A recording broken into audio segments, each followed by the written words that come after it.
assume as President of Kenya. A chicken seller who became a successful businessman, a politician who rose to the presidency.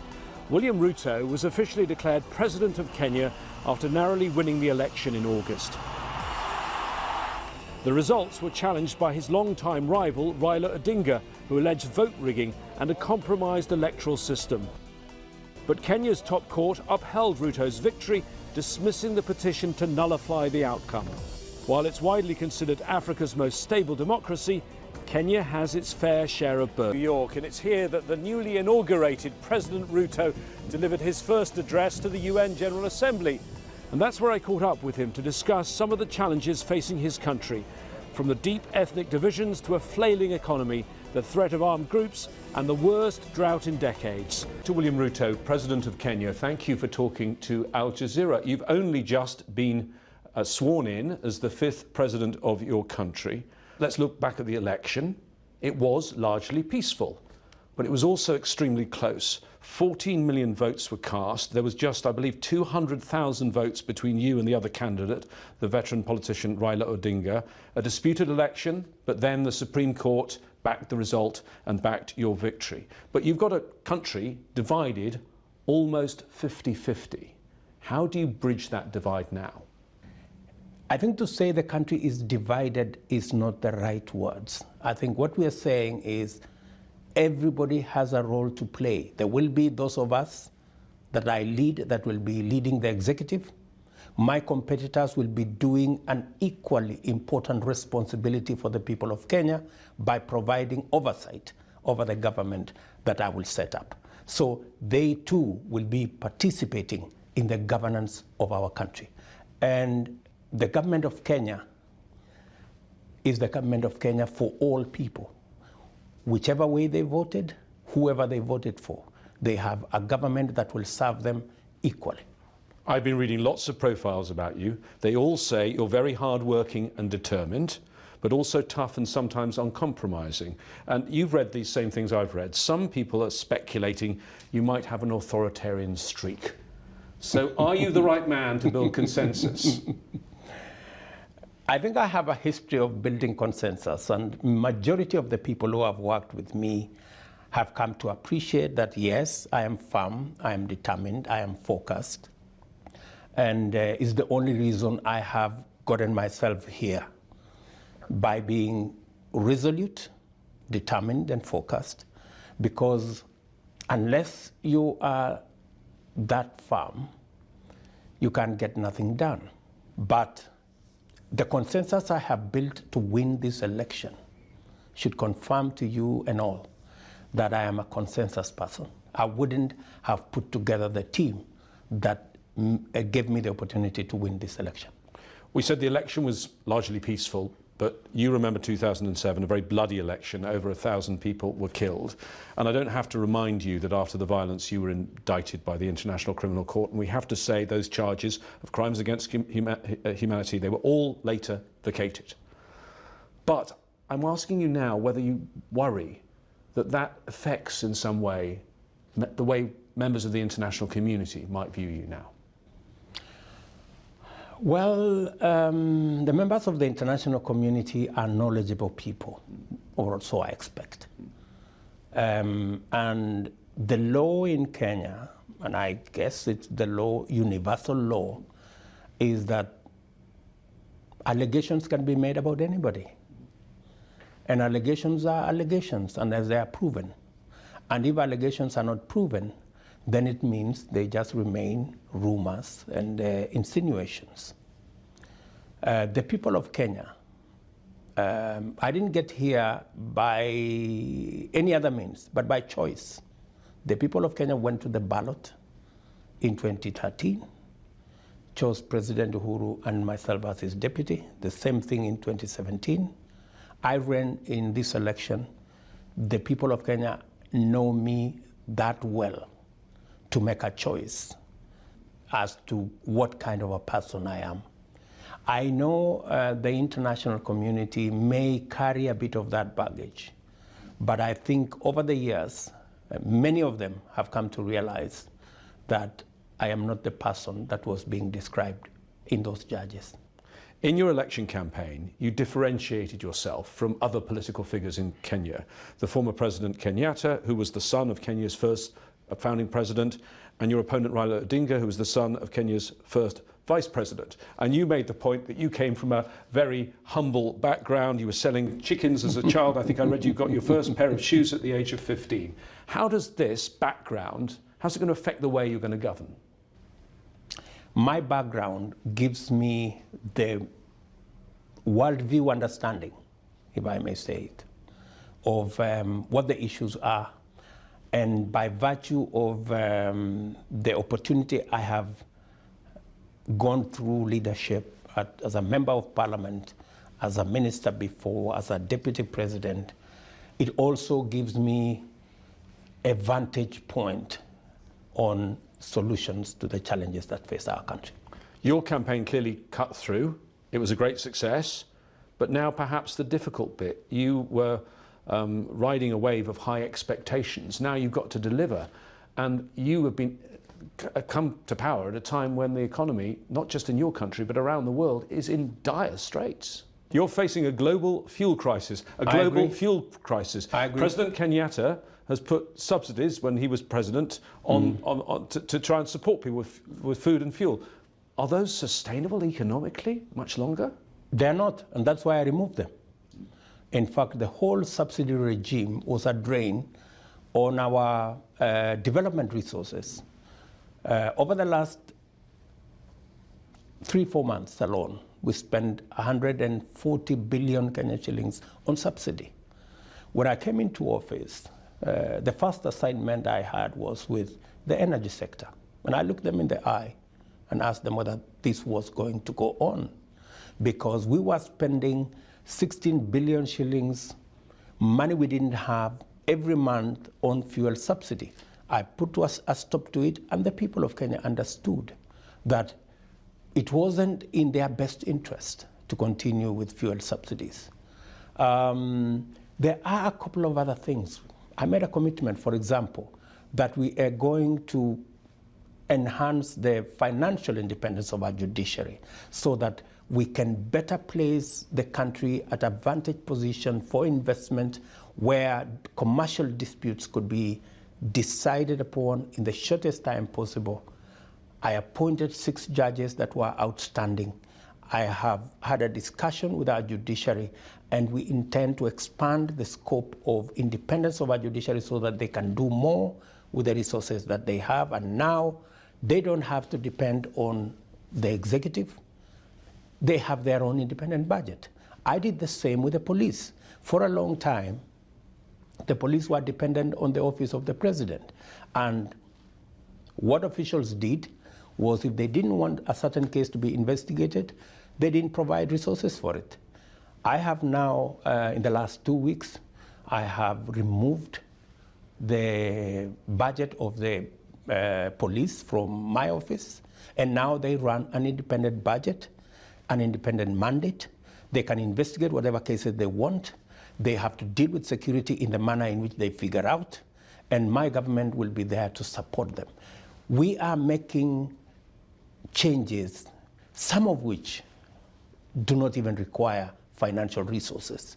There is a lot that we're going to change. I have just told you, next week, we are going to rework the whole credit rating system, because the current one is all or nothing. You're in or out. And we have 15 million stranded, 15 million Kenyans stranded because of a simple decision that can be made to change, to keep the credit reference bureaus, but change the scoring mechanism so that it's not all or nothing. There is a lot that we are going to achieve just by changing policy, not necessarily even going to look for additional resources. Re-engineering the use of the resources we are already using so that we can get best value out of it. As you know, the region is facing a very serious humanitarian situation, which is the drought, the worst drought for 40 years. There's talk of famine in Somalia, Ethiopia. What about northern Kenya? Are you worried? We have 3.1 million Kenyans in northern Kenya that are in dire need. In fact, we have had to reorganize our budget so that we can deploy resources for food relief in those areas. They have not harvested the last 4 years. They've had failed rains for the last 4 seasons. 70% of their livestock they have lost.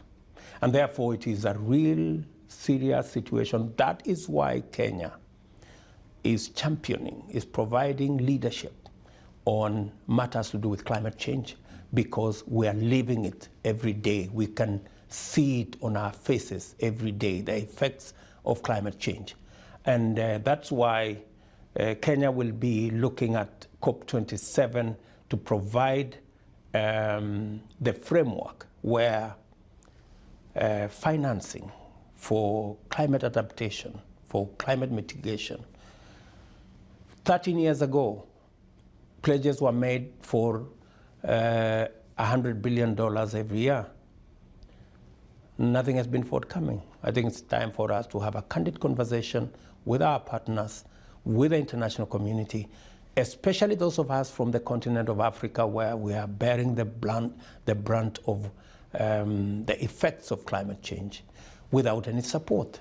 I was asking the multilateral financial institutions to rethink, because many countries are reorganizing their budgets to provide for climate change effects rather than their development.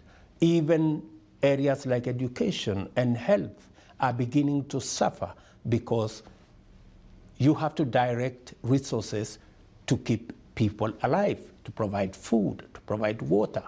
And so that's no longer a very simple matter. That's why those of us from the global south, specifically from Africa, want a real candid conversation on climate change and how we can deal with the people that are affected, how we can deal with the situations that are emerging, and the reality that we have to live with every day of people who are in dire need. Let's talk about Kenya's relations with other countries in the region. And just across the border in Somalia, the effects of the drought are really severe.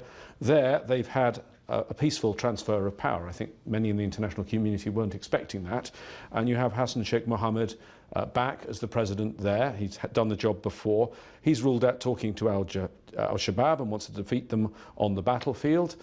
Your country had lots of involvement. They had lots of troops in AMISOM, the African Union force there, but you also had really tense relations with Somalia at various points. You had a maritime dispute.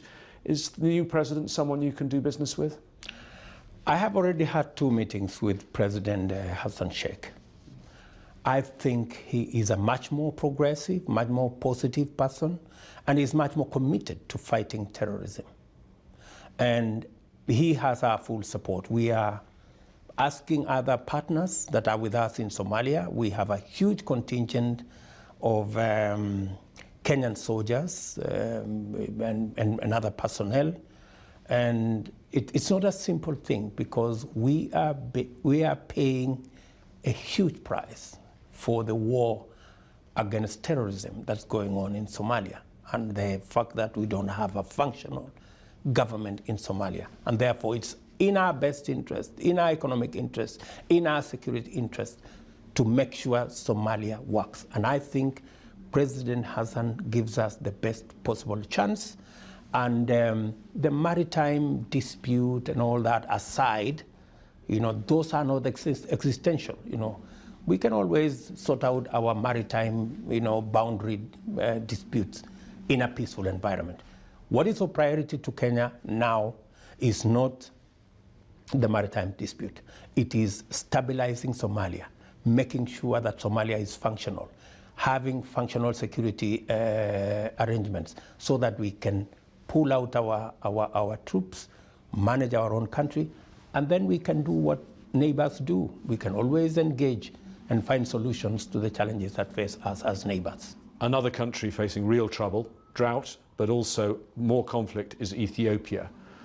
You appointed your predecessor, President Kenyatta, to continue in his role as a mediator. That's interesting. I mean, he didn't even support you to be president. Why do you think he should stay in that role? I am now the president of Kenya. I'm the big brother now. So, and it is in my place to work with him. I think it's the right thing to do. I will not allow negative energy to be built around our country. I do not want it was a competition. President Kenyatta had a candidate. His candidate did not win. I beat his candidate. That's a democratic process. That's behind us.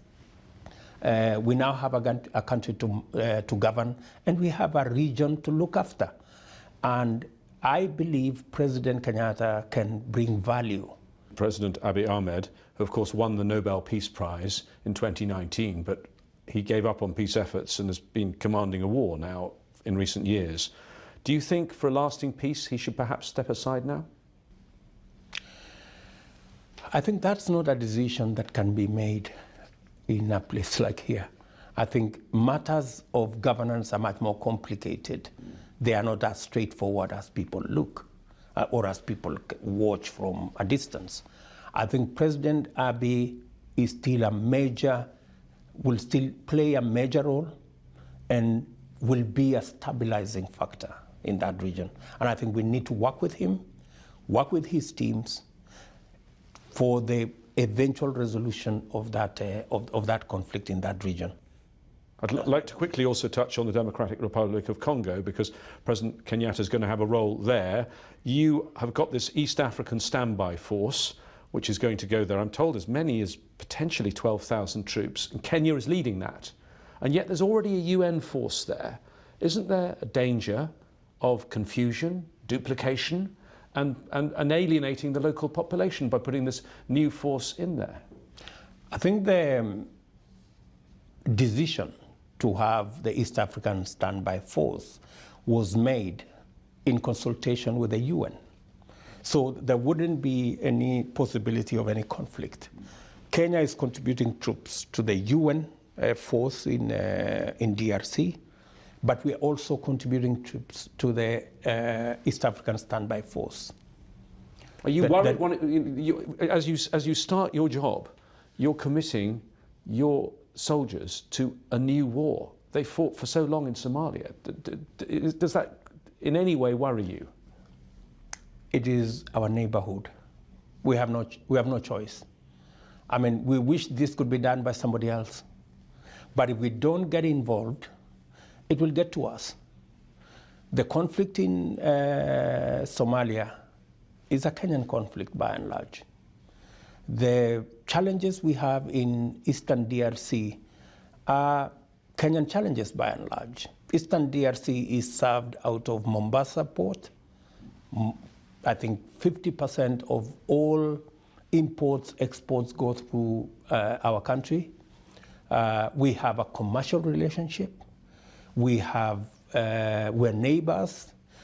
These are not responsibilities we can run away from. Therefore, peace in DRC Congo, peace in Somalia is equals to peace in Kenya. In any case, it is said, no one is safe until we are all safe. So on that principle, Kenya will always be available to deploy support, including troops, in our region to keep our neighborhood safe. There are so many armed groups fighting in eastern DRC, but the one that's come back is M23 in the last year or so. Now you know that the government of the Democratic Republic of Congo are blaming Rwanda. They say Rwanda is backing M23. Have you looked at those claims? Do you think it's true?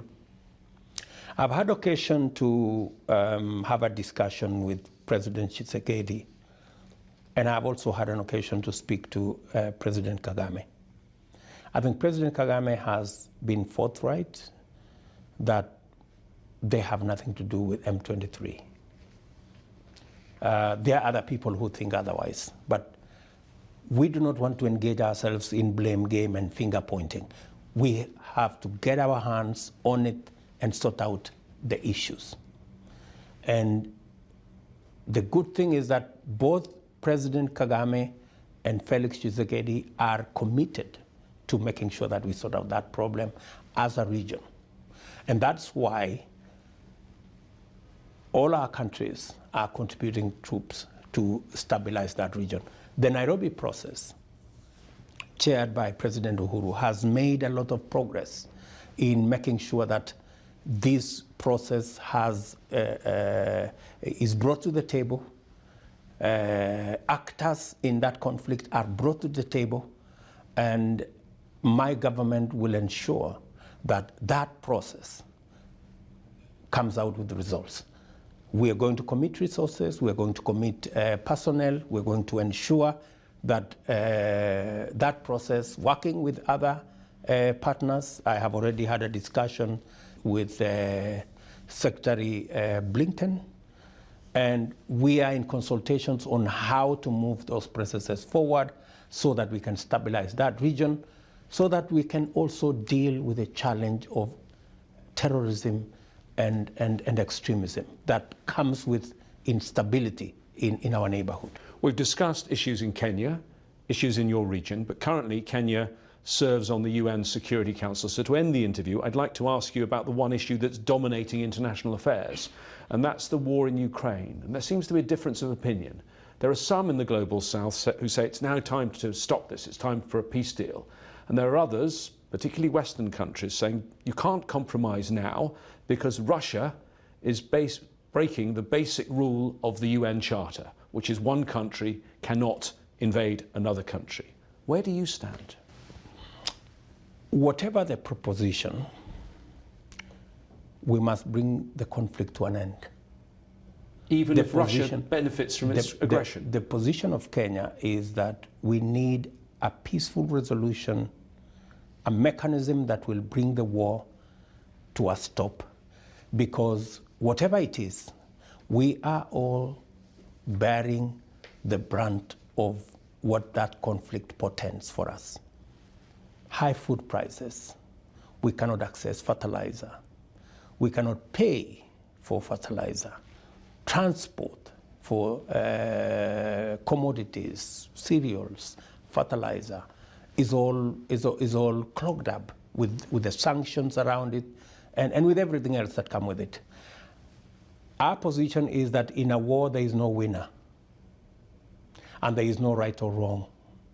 I think the most important thing is for us to stop the war. Let us get ourselves first to peace. Then the other processes can follow. We can then discuss who did what was right, what was wrong. But I think in the context where we are today, with high food prices, with global challenges of fertilizer supply, with global challenges of cereal supply, with people faced with drought and famine in many areas, with the challenges of climate change, we do not have the luxury to be pious, to say, oh, I am right, he's wrong, and this and that. I think we need things first. Let's find a mechanism to stop the war. We can do other things later. President William Ruto, thank you for talking